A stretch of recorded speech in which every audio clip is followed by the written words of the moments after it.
Welcome students, स्वागत है आप सभी का अल्फा मेंटर्स के ऑनलाइन क्लासेस के अंदर। क्लास 10 स्टार्ट कर रहे हैं वापस से चैप्टर जो प्रीवियस लेक्चर जहां तक आपने कर लिया था उसके आगे से pair of linear equation in two variables के अंदर word problem questions.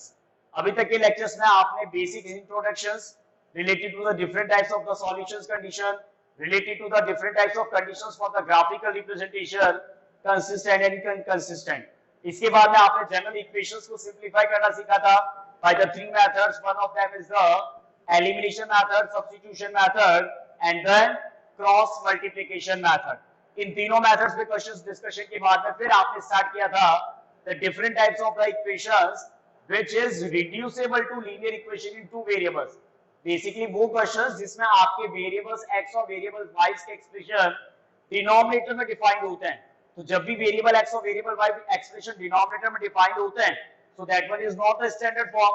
So first we will change the given equation in the standard form of linear equation by taking the variable 1 upon x or 1 upon y into some other variables. For example, 1 upon x as u and 1 upon y as v, and then we will change the given equation into the pair of linear equation in two variable standard form, and then further we simplify. After that, we discuss the questions based on the conditions of the unique solution, many solution and no solution, in which the questions are find the value of k for which the given equation has unique solution, find the value of a and b for which the given equation is infinite many solution, like in this manner. Okay, graphical representation के लिए मैंने आपसे कहा था at the end of the chapter we will discuss the graphical representation, how to plot the linear equation in the graph paper and how to find the solution with the help of the graphical representation. Okay, now in this class we are dealing with the word problem questions based on the pair of linear equation into two variables in the different types of the situations.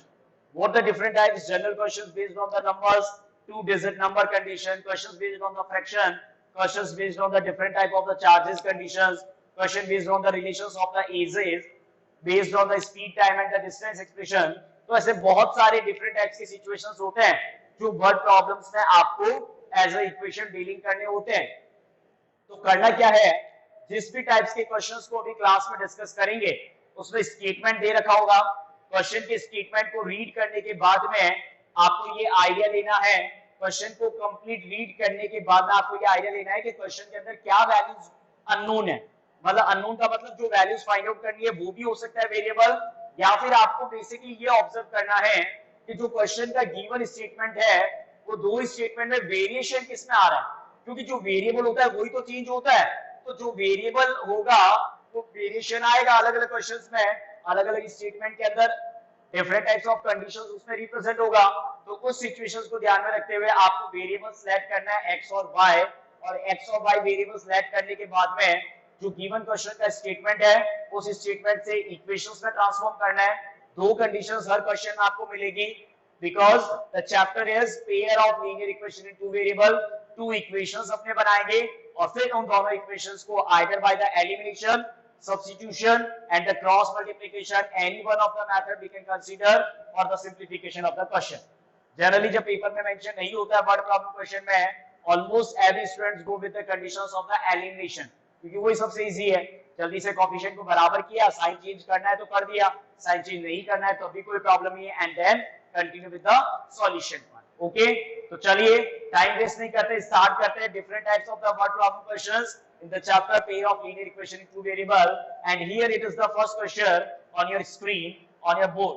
The question statement is the difference between the two numbers is 26 and one number is 3 times the other, find them. तो question read करते ही आपको समझ में आ रहा है कि दो numbers का डिफरेंस 26 है and one number is 3 times the other. तो जो नंबर दूसरे नंबर का 3 टाइम्स है तो इसका मतलब डेफिनेटली वो एक नंबर लार्जर नंबर हो जाएगा और एक नंबर क्या हो जाएगा, स्मॉलर नंबर हो जाएगा। सो आपको उन नंबर्स को फाइंड आउट करना है। तो जैसे मैंने आपसे कहा था तो सबसे पहले आपको क्वेश्चन को रीड करके वेरिएबल्स को लेट करना है। लेट लार्जर नंबर, क्योंकि आपको दो नंबर्स फाइंड आउट करने हैं तो उसमें से एक नंबर आपका लार्जर होगा।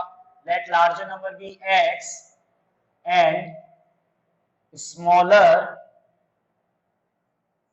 Let larger number be x, smaller number be y। ये लिख के फिर आपको लिखना है ATQ, that ATQ means according to question. Question क्या कह रहा है आपसे स्क्रीन पे, the difference between the two number is 26। तो दो नंबर्स में से अगर आपने लार्जर नंबर को x लिखा है और स्मॉलर नंबर को y लिखा है तो उनका डिफरेंस, तो डिफरेंस डेफिनेटली लार्जर में से स्मॉलर को माइनस करेंगे तो उसका जो डिफरेंस है वो 26 है। That is the equation number 1, no problem. In the second condition, one number is 3 times the other, तो लार्जर अगर आपका x है, स्मॉलर आपका y है, तो डेफिनेटली एंड करके जो दूसरा इक्वेशन बनेगा x is equal to 3y, इसका स्टैंडर्ड फॉर्म आपका बनेगा x minus 3y is equal to 0, equation number second.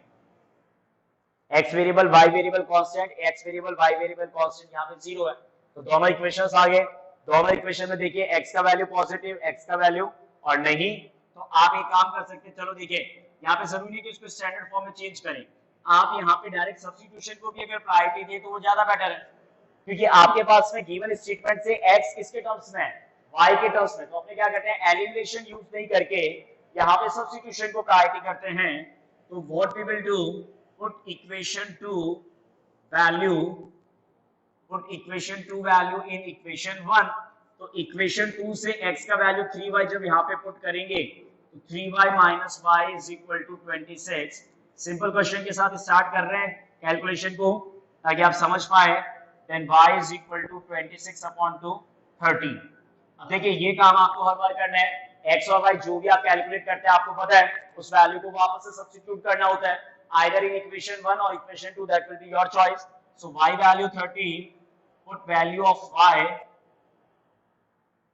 put value of y in equation second, equation second में y के वैल्यू को पुट कर देते हैं, सॉरी हाँ इक्वेशन सेकंड में y के वैल्यू को अगर पुट करते हैं तो x is equal to 3 into 13, that is 3 13s are 39, so at last hence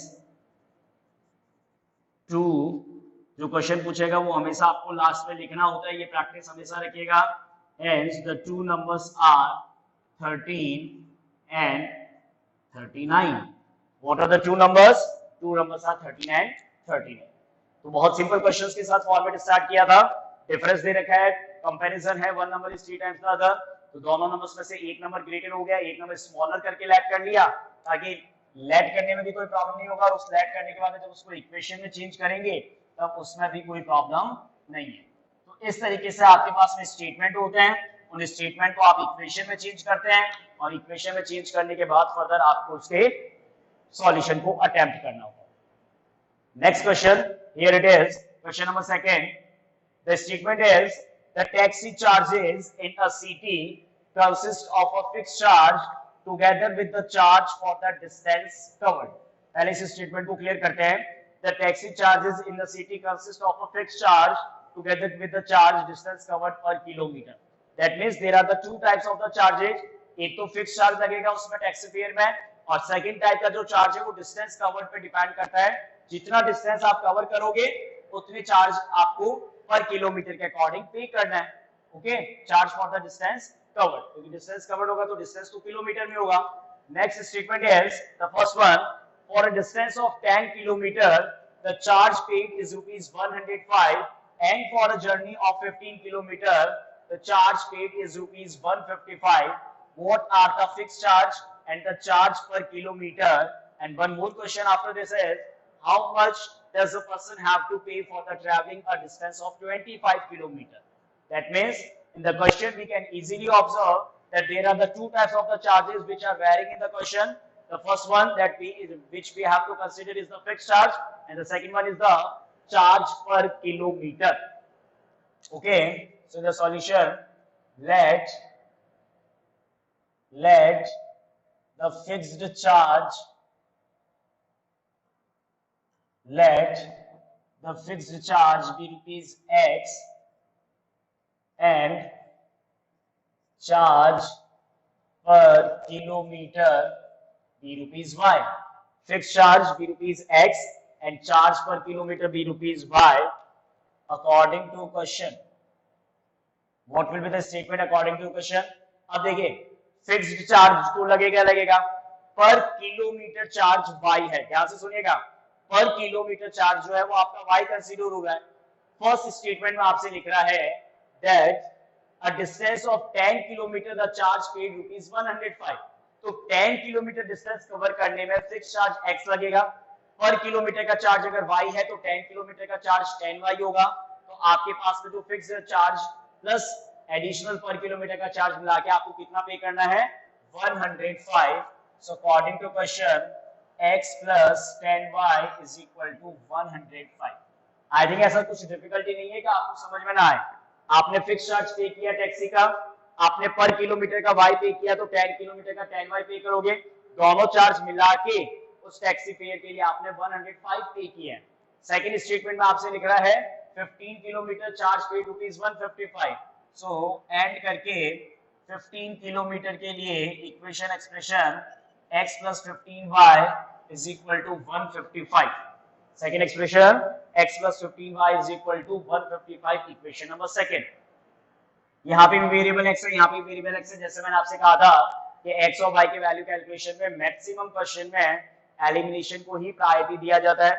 अब एलिमिनेशन को अगर प्रायोरिटी दिया जाता है तो ये सब देखिए डिटेल में आप लोग लिखना जानते हैं। मैं अभी एक दो क्वेश्चन और लिखूंगा ऐसा, फिर डायरेक्टली कैलकुलेशन करेंगे। Subtracting equation 2 from equation 1, elimination method अगर यूज करना है, दोनों सेम साइन के, कोएफिशिएंट सेम है, दोनों का साइन सेम है, इसलिए सबट्रैक्शन होगा। So we will write subtracting equation 2 from equation 1। So we will write again the equation x plus 10y 105, x plus 15y is equal to 155। That change in the sign, आपने sign में change किया क्योंकि subtraction करना है। From x to x cancel, 10y plus 15y minus 5y, 105 plus 755 minus, both side minus cancel, y is equal to 50/5, that y value is the 10। Okay बेटा, y value अगर 10 है तो ये आप लोग नोट कर लीजिएगा।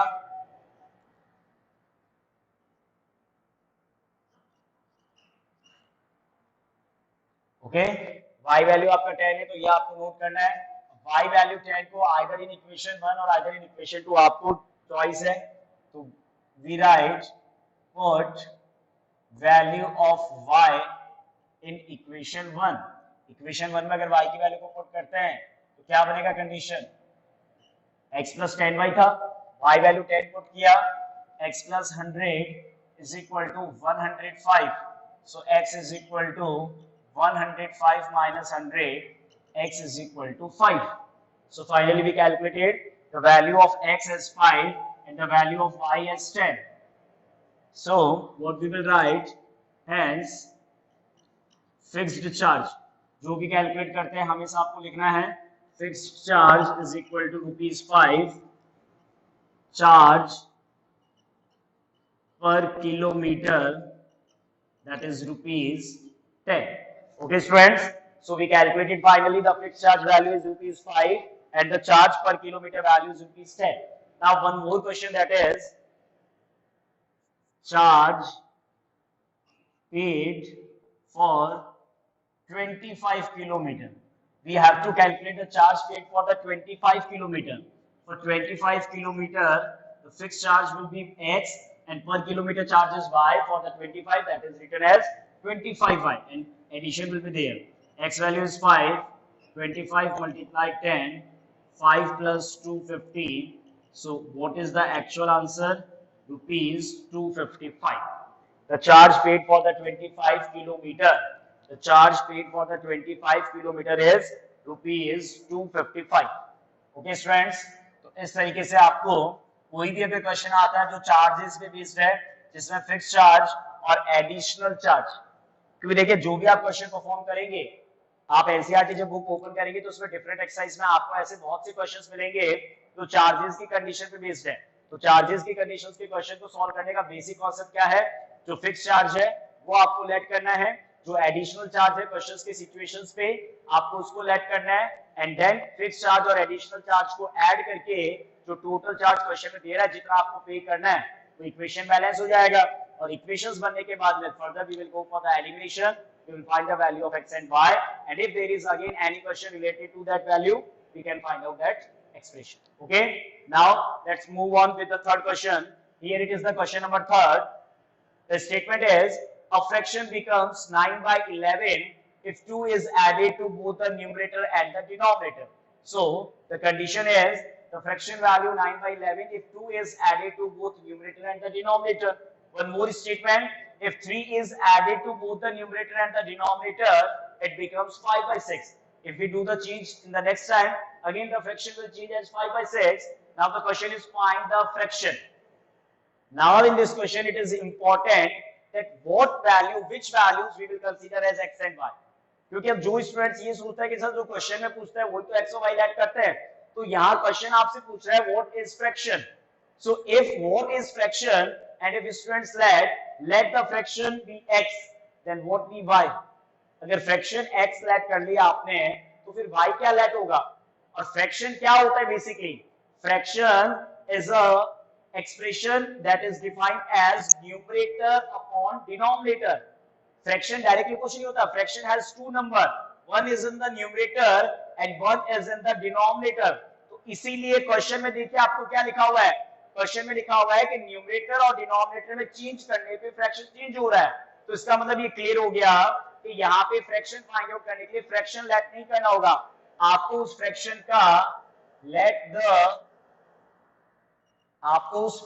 का न्यूमरेटर लेट करना है. Let the numerator be x and let the numerator be x and denominator be y. Hence fraction, अगर आपका न्यूमरेटर x है और डिनोमिनेटर y है, सो एक्चुअल फ्रैक्शन क्या बनेगा. हेल्स वर्ड यूज नहीं करके देयरफॉर यूज कर लीजिएगा या सो वर्ड करके यूज कर लीजिएगा. न्यूमरेटर पार्ट आपका x है, डिनोमिनेटर पार्ट आपका y है. सो फ्रैक्शन, इसलिए आपका फ्रैक्शन वैल्यू कितना होगा, numerator upon denominator, that is x upon y. Now we will go for according to question. अब अकॉर्डिंग टू क्वेश्चन में फ्रैक्शन में क्या चेंज करने पे न्यूमरेटर और डिनोमिनेटर फ्रैक्शन में क्या चेंज हो रहा है. तो 9 by 11 हो रहा है when 2 is added to both numerator and the denominator. So according to question, 2 is added to numerator, that is x plus 2. 2 is added to denominator, that is y plus 2.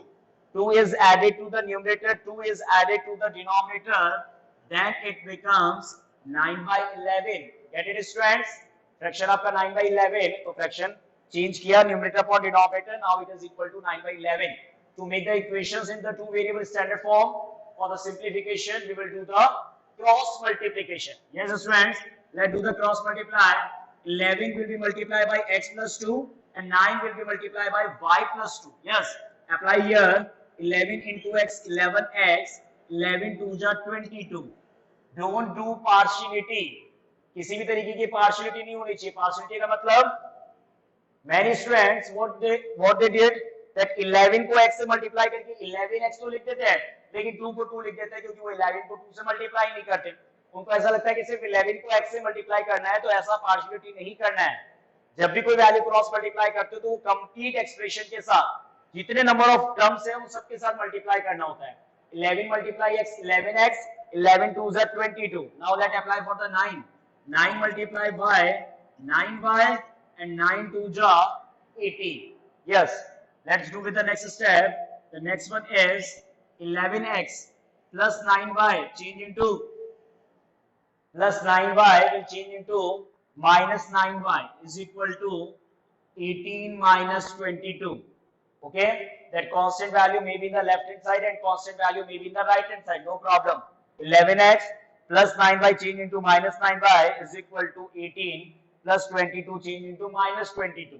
Okay, so finally the equation 1 will become 11x minus 9y is equal to minus 4, and that one is equation number 1.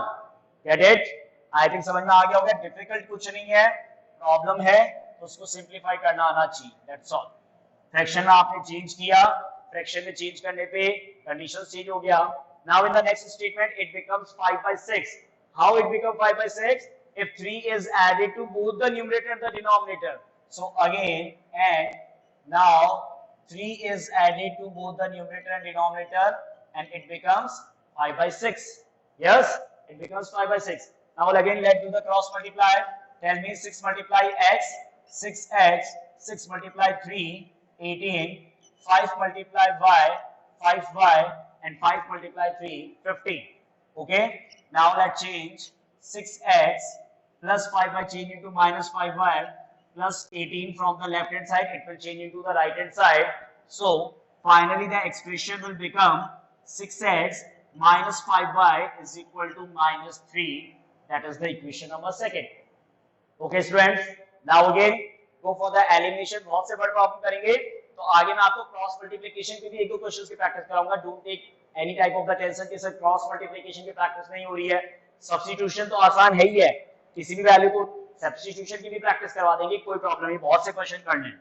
Now for example right now I am going for the elimination method, क्योंकि जबरदस्ती ऐसे question तो substitution करके अपनी calculation को क्यों difficult करें. Now for the elimination method, in the equation 1 the coefficient of x is 11 and equation 2 the coefficient of x is 6. कोई भी कॉमन फैक्टर से रिड्यूसिबल नहीं है, तो ये डेफिनेटली सिंपल सी बात है कि इक्वेशन 1 में कोएफिशिएंट 6 से मल्टीप्लाई करना होगा, x के कोएफिशिएंट को सेम करने के लिए नंबर 6 से मल्टीप्लाई होगा, और इक्वेशन 2 में x के कोएफिशिएंट को सेम करने के लिए 11 से मल्टीप्लाई करना होगा, and then we will do the subtraction. So what I am writing, multiplying, make sure कि सही लिख लो, multiplying equation 1 by 6 and equation 2 by 11.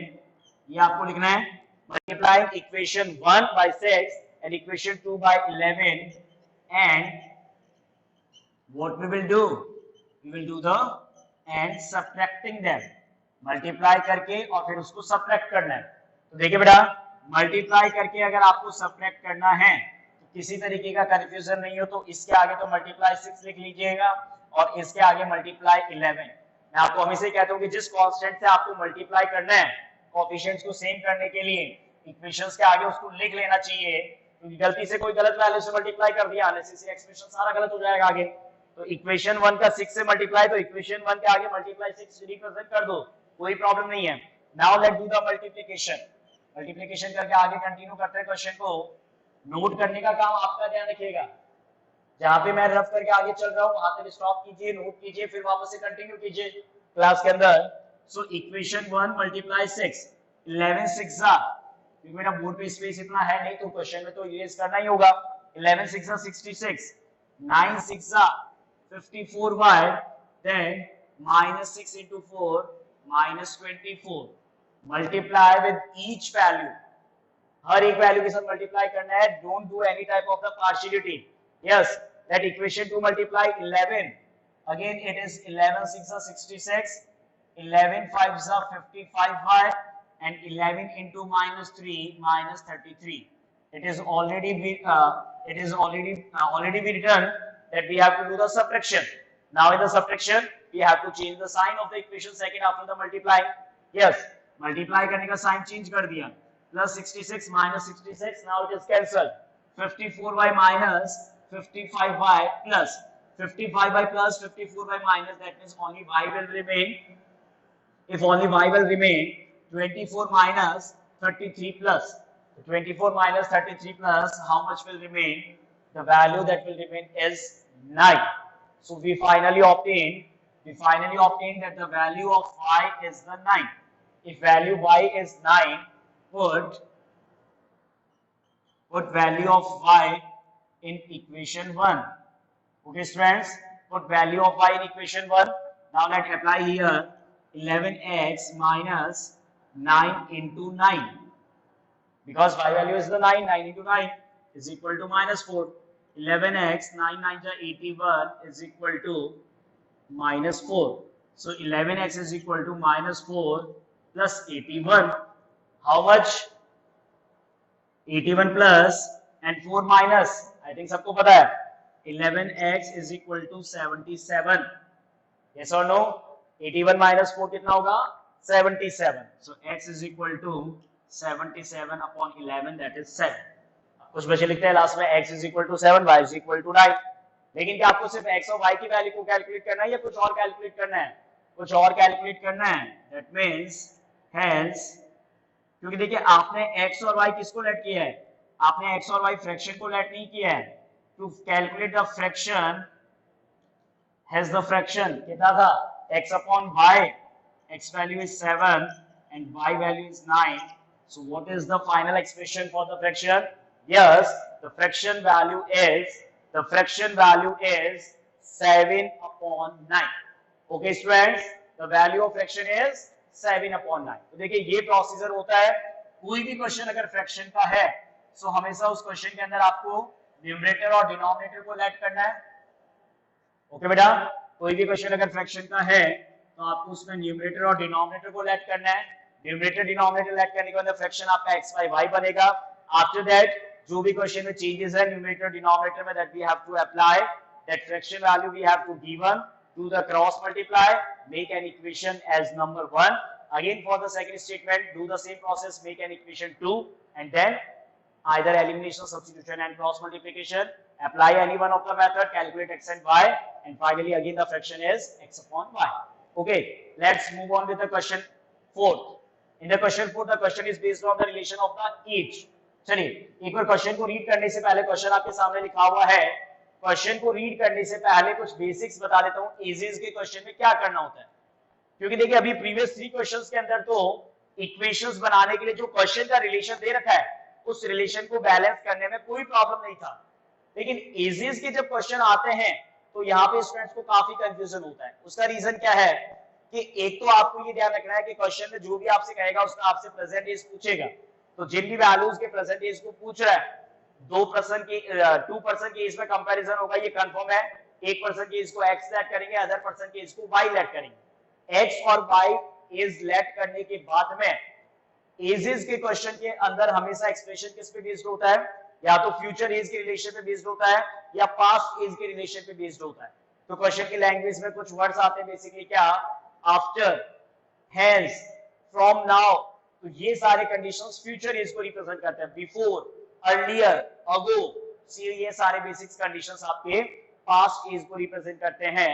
तो फ्यूचर एज जब की बात करते हैं तो उसमें तो आपके प्रेजेंट एज में प्लस हो जाएगा जितने एज के बारे में कंपैरिजन कर रहा है।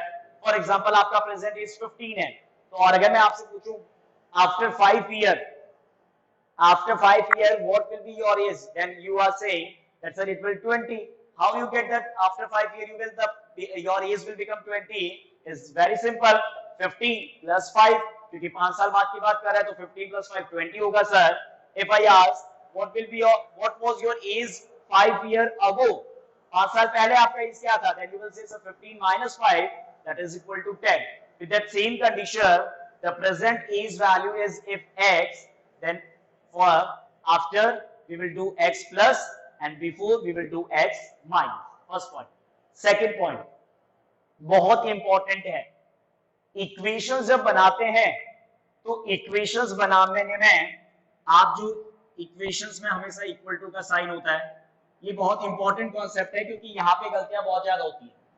आप बेसिकली अगर कोई इक्वेशन बना रहे हैं, गिवन स्टेटमेंट को इक्वेशन में अगर चेंज कर रहे हैं तो उस स्टेटमेंट का इक्वेशन फॉर्मेशंस का मतलब क्या होना चाहिए कि जो इक्वल टू का साइन उसके जो लेफ्ट हैंड साइड में रखा हुआ है और जो उसके राइट हैंड साइड में वो बैलेंस होना चाहिए, तभी तो आप इस इक्वल टू के साइन का यूज करते हो। किसी भी इक्वेशन में इक्वल टू के साइन का यूज क्यों करते हैं, क्योंकि स्टेटमेंट के अकॉर्डिंग जो आपने LHS लिखा है और जो RHS लिखा है वो आपस में इक्वल है, तो इक्वल से आप इक्वल टू का साइन लगाते हैं। अब होता क्या है कि जब भी आप कंपैरिजन करते हैं तो कंपैरिजन हमेशा एक पार्ट का किसी दूसरे पार्ट के साथ ही होगा। अगर क्वेश्चन में 2% की एज को आप कैलकुलेट करना चाहते हैं तो 1% का एज कंपेयर होगा दूसरे पर्सन से। यहां से सुना बेटा, 1% age will be compared with the other person age. तो होगा क्या कि जिस पर्सन की एज को अदर पर्सन की एज से कंपेयर करते हैं तो हमेशा ध्यान रखिएगा जितने टाइम्स भी या जितना मोर देन या जितना लेस देन क्वेश्चन में आपसे कहता है, कंपैरिजन के अंदर जब एक पर्सन की एज को दूसरे पर्सन की एज से कंपेयर करते हो तो जिस पर्सन को दूसरे पर्सन से कंपेयर कर रहे हैं तो जिसके साथ कंपैरिजन हो रहा है उसके साथ जितना टाइम्स है, जितना मोर देन है, जितना लेस देन है, वो हमेशा जिसके साथ कंपेयर कर रहे हैं उसी के साइड होगा। जैसे कि एग्जांपल के तौर पे मैं आपसे कहता हूं कि आपका और मेरा, आपकी एज और मेरी एज का जो रिलेशन है वो ये है that my age is 10 years older than from your age. If I will take a statement that my age is 10 years older than from your age, तो कैसे स्टेटमेंट बनेगा, स्टेटमेंट का इक्वेशन क्या बनेगा, for example my age is x and your age is y। तो देखिएगा मैं बताता हूं आपको कैसे करना है। मेरा एज x है और आपका एज y है। अब होगा तो यही कि दोनों के बीच में इक्वल टू तो लगेगा, लेकिन इस इक्वल टू के लिए बैलेंसिंग कंडीशन क्या है, बैलेंस शीट कैसे बनाओगे, how to make the balance equation. तो इक्वेशन बैलेंस करने के लिए कंडीशन क्या है, दैट माय एज, ये मेरा एज है, is 10 years older than from your age।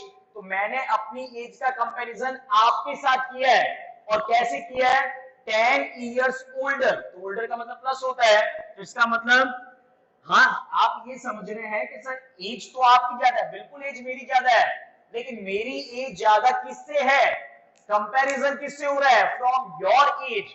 तो जिससे कंपैरिजन होता है हमेशा उससे के साथ प्लस करते हैं, x equal to y plus 10। Maximum students यहाँ पे इस कॉन्सेप्ट में कंफ्यूज होते हैं कि sir x plus 10 is equal to y. क्यों, क्योंकि उनको क्या लगता है कि सर एज तो आपकी ज्यादा है, लेकिन बेटा इक्वेशन बैलेंस हमेशा अपोजिट पार्ट में होता है। एज अगर मेरी ज्यादा है आपके एज से, तो कंपैरिजन जो होगा, जो बैलेंस इक्वेशन बनेगा वो तभी होगा जब आप y मतलब आपकी एज के अंदर 10 इयर्स को ऐड करेंगे, then it will become equal to my age. Example के तौर पे अगर आपकी एज 15 है, आप अगर 15 इयर्स के हैं, तो आपके कंपेयर में मेरा एज कितना हुआ, 25। कैसे हुआ कि सर 15 मेरी एज है, उसमें बैलेंस इक्वेशन में मैंने 10 ऐड किया, सो 15 plus 10 that is the 25, that means that will be the my age. अगर आप में से किसी की एज 16 है, तो आपके 16 एज के लिए 16 plus 10 that compare to your age my age 26। तो आपकी जितनी एज है उसके कंपेयर में मेरी एज 10 इयर्स ओल्डर है, that is the balance condition. तो क्वेश्चन रीड करने से पहले ये क्यों समझाया है आपको, क्योंकि ये बैलेंस्ड इक्वेशन का सबसे इंपॉर्टेंट कॉन्सेप्ट है। हर क्वेश्चन के अंदर आपको इस चीज को अप्लाई करना समझना बहुत जरूरी है कि जब भी किसी वैल्यू को किसी दूसरे से कंपैरिजन कर रहे हैं, तो हमेशा ध्यान रखना जिस वैल्यू को कंपेयर कर रहे हैं वो एलएचएस में, जिससे कंपेयर कर रहे हैं, जिसको कंपेयर किया जा रहा है वो तो एलएचएस में, लेकिन जिस वैल्यू से कंपेयर कर रहे हैं वो आरएचएस में, और जिससे कंपेयर कर रहे हैं उससे जितना मल्टीप्लाई है, मतलब जितना टाइम्स मोर देन है तो उतना टाइम मल्टीप्लाई करना है, जितना टाइम ओल्डर है तो प्लस करना है, जितना टाइम लेस है तो उतना टाइम माइनस करना है। ओके, अब देखते हैं, चलते हैं क्वेश्चन पे कि एजेस में, और जरूरी है कि एजेस में ऐसे बहुत से क्वेश्चन आएंगे आगे चल के जिसमें इक्वेशंस बैलेंस करने का यही बेसिक फंडा आपको यूज करना है। जिसको कंपेयर कर रहे हैं वो एलएचएस में, जिससे कंपेयर कर रहे हैं वो आरएचएस में, और जिससे कंपैरिजन होता है इक्वेशन बैलेंस हमेशा उसी के साथ मल्टीप्लाई, डिवाइड, एडिशन, सब्ट्रैक्शन करके होता है। चलिए अब मैं रीड कर रहा हूं क्वेश्चन आपके सामने। 5 years hence the age of the Jacob will be 3 times that of his son। हो रहा है कंपैरिजन, जैकब का एज अपने सन के एज का 3 टाइम्स है, कितने साल बाद, 5 years hence। 5 years ago the Jacob age was the 7 times that of his son। 5 साल पहले एक और कंपैरिजन है। Now what are their present age. मैंने आपको पहले कहा था कि क्वेश्चन आपसे प्रेजेंट एज ही पूछेगा, सो लेट, सबसे पहले लेट कर लेते हैं। देखिए इतना एक्सप्लेनेशन अगर अलग से कर दिया फिर भी अगर आप नहीं करते हो तो फिर कोई चॉइस नहीं है आपके सामने एक्सप्लेनेशन के वापस कंडीशंस को बताने के लिए। The present is be, sorry the present is of Jacob, name तो देना होगा आपको कि किसका एज लेट कर रहे हैं। Present age of Jacob's be x years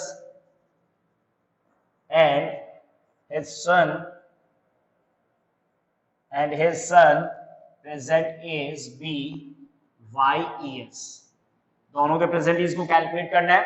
so 1 Jacob present age x and son present age y। According to question, पहला स्टेटमेंट आपका किस कंडीशंस पे है, 5 year hence। तो अकॉर्डिंग टू क्वेश्चन मैं यहाँ पे मेंशन करना चाहूंगा कि मेरा जो कंपैरिजन है वो आपके क्वेश्चन में 5 years hence, मतलब इस hence वर्ड का मतलब होता है 5 साल बाद। अच्छा, आराम से डिस्कशन करते हैं, कोई तरीके का पीर मत लीजिएगा, ये तो आपके डाउट में यही क्वेश्चन पूछेंगे सर ये कैसे हुआ, और मैं चाहता हूं कि आपको डाउट आए नहीं, इसलिए मैं अपनी तरफ से 100% देके आपको वो चीज एक्सप्लेन कर रहा हूं। क्या आप इस चीज को अपने पे लीजिए कि आपके फादर जैकब है और आपकी एज y है, ठीक है। अब आपके फादर की एज है और आपकी एज y है, तो 5 ईयर है। आप पहले तो ये बताइए कि जो भी कंपैरिजन करेंगे 5 साल बाद में, तो 5 साल बाद आपके फादर का एज क्या होगा, मतलब जो इस क्वेश्चन में जैकब है उसका एज क्या होगा, 5 ईयर है। डेफिनेटली सर है वो x प्लस 5 ही होगा, क्योंकि अभी जो प्रेजेंट एज वो x है, तो 5 साल बाद x प्लस 5।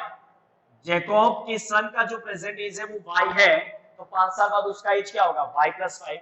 और अभी इस क्वेश्चन से जस्ट पहले मैंने आपको एक्सप्लेन किया है, गलती नहीं हो बेटा, क्योंकि कोई चॉइस नहीं। अगर एक बार में कॉन्सेप्ट क्लियर हो गया तो 100% क्लियर हो गया, और नहीं तो फिर हर क्वेश्चन में डाउट रहेगा।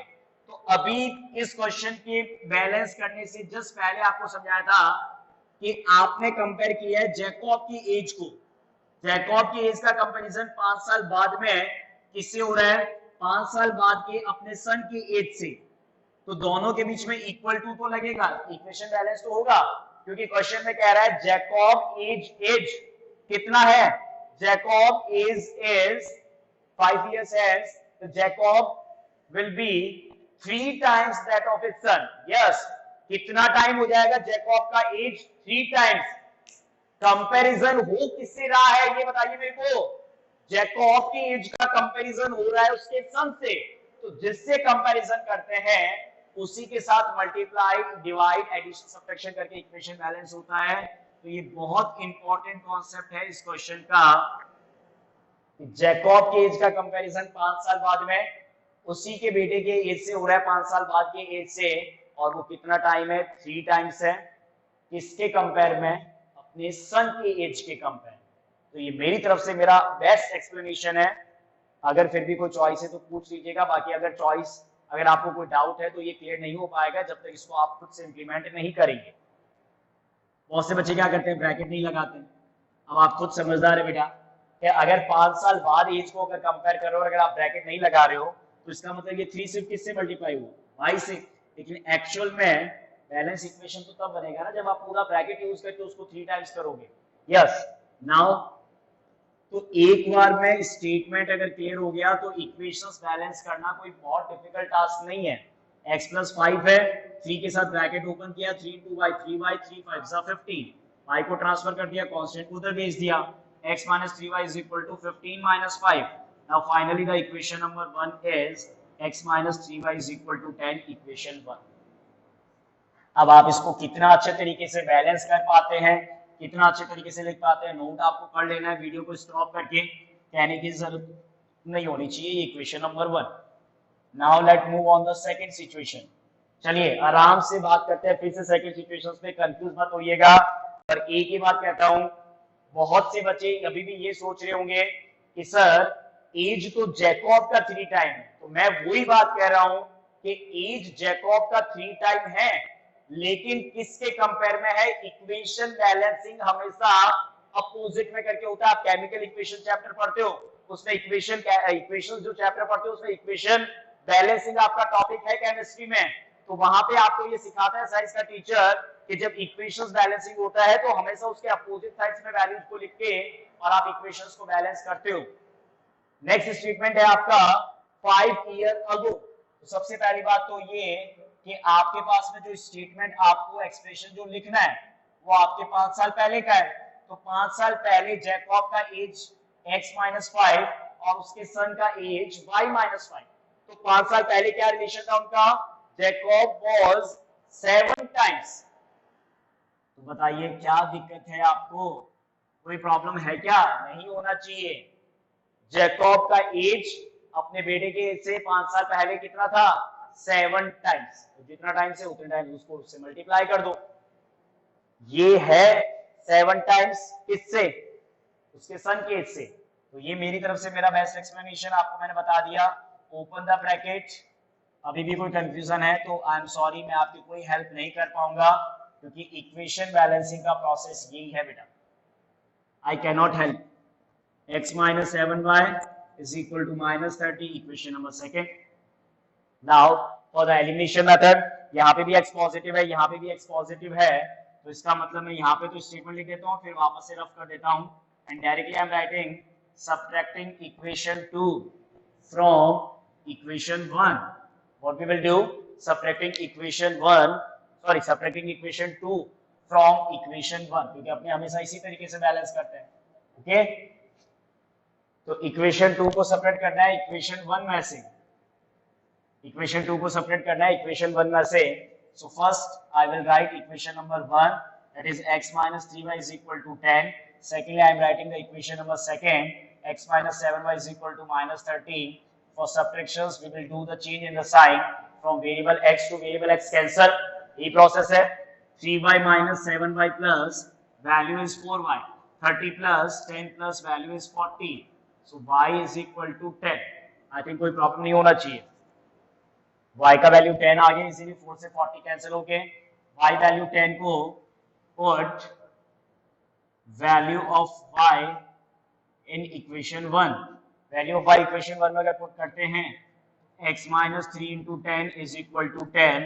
So finally x minus 30 is equal to 10, x is equal to 10 plus 30, x is equal to 40. तो ये देखिए, अब आप खुद सोचिए कि अगर आप जो सोचे अगर उस तरीके से अगर आप मल्टीप्लाई करते कि आप जैकब को 5 से मल्टीप्लाई सन और सेकंड कंडीशन में जैकब को 7 से अगर मल्टीप्लाई कर देते तो आंसर्स कुछ और होते, लेकिन यहाँ पे देखिए जैकब का एज 40 आया और उसके सन का एज कितना आया 10, यही होना चाहिए balance condition. hence Jacob's present age is equal to 5 years. Always make it practice के लास्ट में स्टेटमेंट को कंप्लीट लिखना है। Jacob's present age 40 and his son present age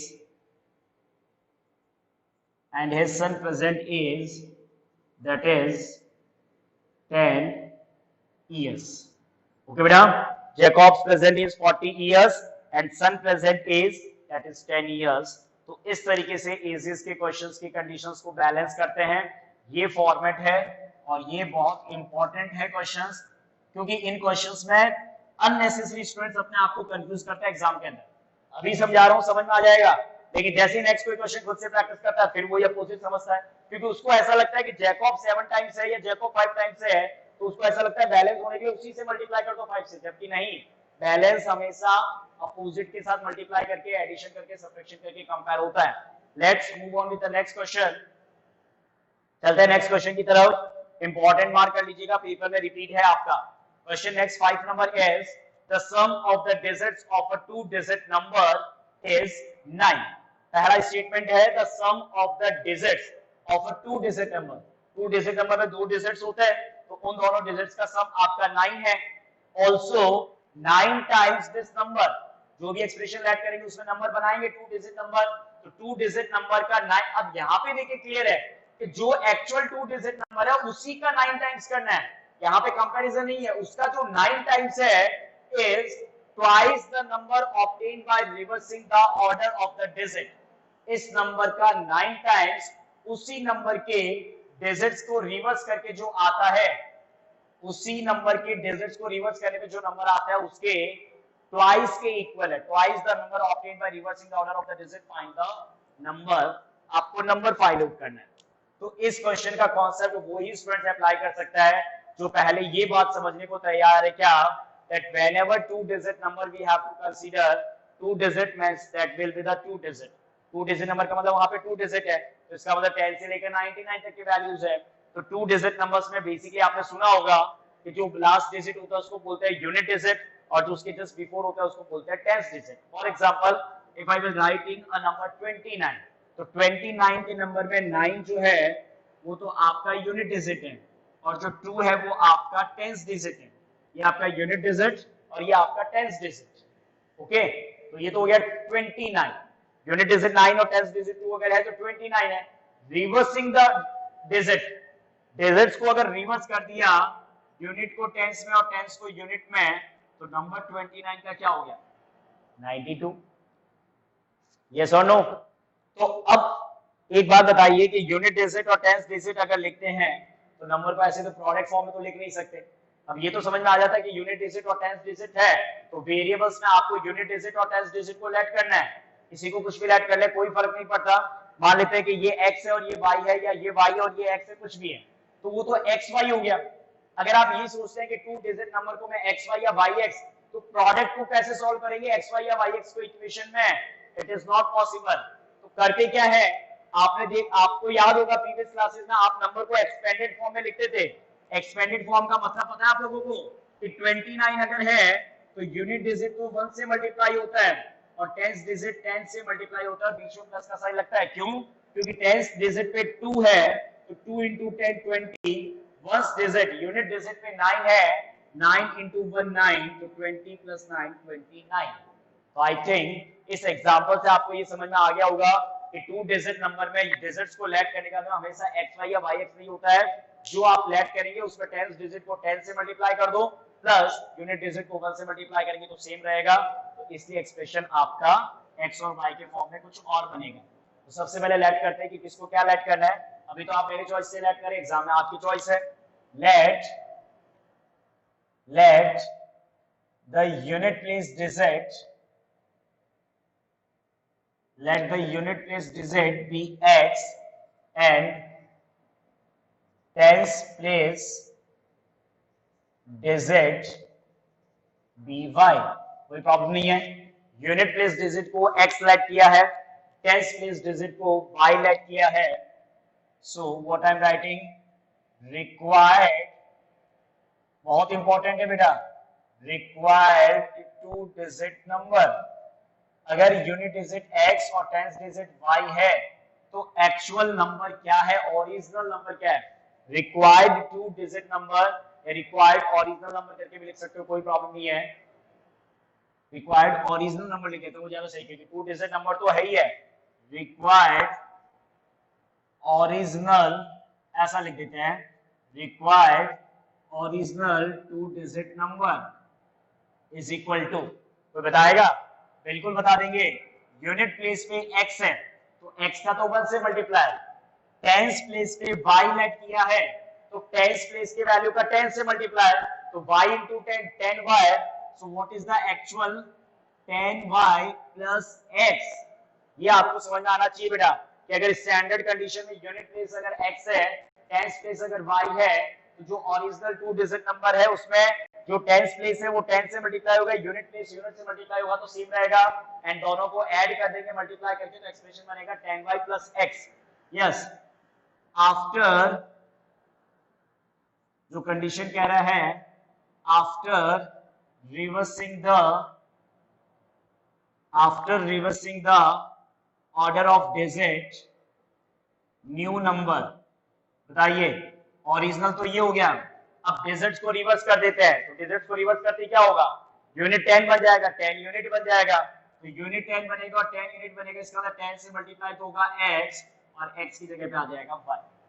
ये आपको हर 2 डिजिट नंबर के क्वेश्चंस के बेसिक कंडीशन में अप्लाई करना है हमेशा।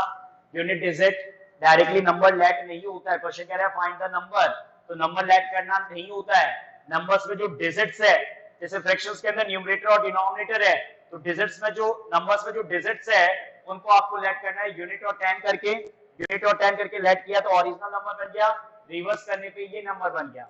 अब आप अकॉर्डिंग टू क्वेश्चन फॉलो अगर करते हैं तो पहला स्टेटमेंट तो सिंपल है, क्योंकि पहले स्टेटमेंट 2 डिजिट नंबर्स के डिजिट्स का सम करना है, तो 2 डिजिट नंबर के डिजिट में कौन कौन है, 2 डिजिट नंबर का एक डिजिट x है और एक डिजिट y है, दोनों का सम कितना है क्वेश्चन में, 9 है, ये पहला इक्वेशन बन गया।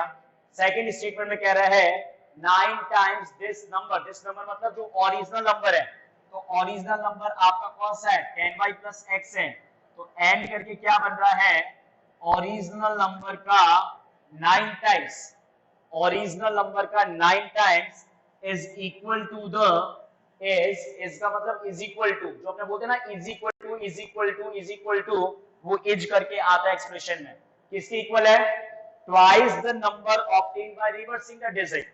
तो रिवर्सिंग द डिजिट में नंबर कौन है, 10x plus 1, तो इसका 9 टाइम्स। अब ये नहीं कि सर यहाँ पे अपोजिट में क्यों नहीं कर रहे, यहाँ पे कंपैरिजन नहीं है, यहाँ पे स्टेटमेंट क्या है कि इस ओरिजिनल नंबर का 9 टाइम्स उस reverse the order of digit number का ट्वाइस टाइम, 2 टाइम्स आपस में इक्वल है, तो ये कंडीशन आपको बैलेंस करना है, ओरिजिनल नंबर का 9 टाइम्स, ऑर्डर ऑफ डिजिट को रिवर्स करके नंबर का ट्वाइस आपस में इक्वल है, for the simplification we will open the bracket 10 into 9, 90y plus 9x is equal to 20x plus 2y. Change the values of y in one side.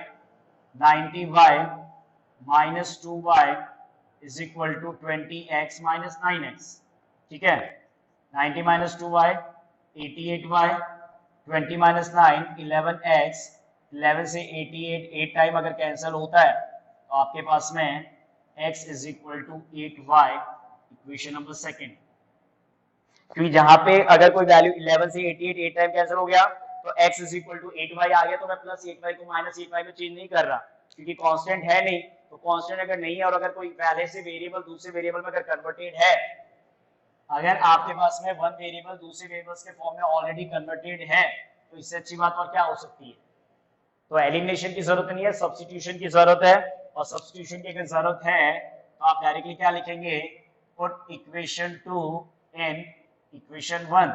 Equation 2 को equation 1 में put करते हैं। x का value 8y put किया, 8y put करने पे 8y plus y 9, 9y is equal to 9, y equal to 1। From put value of y के value को वापस इक्वेशन 1 में पुट कर देते हैं। तो इक्वेशन 1 में अगर पुट करते हैं तो x plus 1 is equal to 9, x is equal to 9 minus 1, x का आंसर आ गया 8। तो x और y कैलकुलेट हो गया, लेकिन वही वाली बात है जैसे फ्रैक्शंस के क्वेश्चन में x और y कैलकुलेट होता है तो वो फाइनल आंसर थोड़ी है, फ्रैक्शन फॉर्म में लिखना होता है न्यूमरेटर अपॉन डिनोमिनेटर। तो therefore original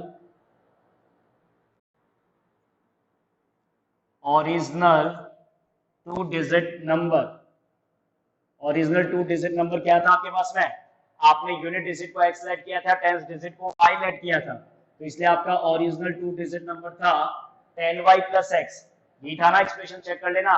original two digit number, unit digit x, tenth digit y, तो ओरिजिनल टू डिजिट नंबर आपका था 10y प्लस x। तो 10 मल्टीप्लाई y का वैल्यू 1 है प्लस x का वैल्यू 8 है, 10 1 जा 10 प्लस 8, योर आंसर इज 80। अब कई बच्चे क्या करते हैं, रिवर्स करके भी आंसर देते हैं। रिवर्स नहीं करना है, रिवर्स तो सिर्फ क्वेश्चन का स्टेटमेंट है, क्वेश्चन का कंपैरिजन है। बहुत से बच्चे रिवर्स ऑफ द डिजिट करके फिर लिखते हैं 81, वो आपको रिप्लाई नहीं करना। आंसर में आपसे ओरिजिनल नंबर पूछ रहे हैं, find the two digit number, तो मतलब वो ओरिजिनल नंबर कैलकुलेट करना है, दैट इज द 18। रिवर्स करने पे क्या आता है, that is the not part of the question. Okay, in the next lecture we will start with some more new questions, different types of the questions of word problem. Till then, take care. Thank you, students.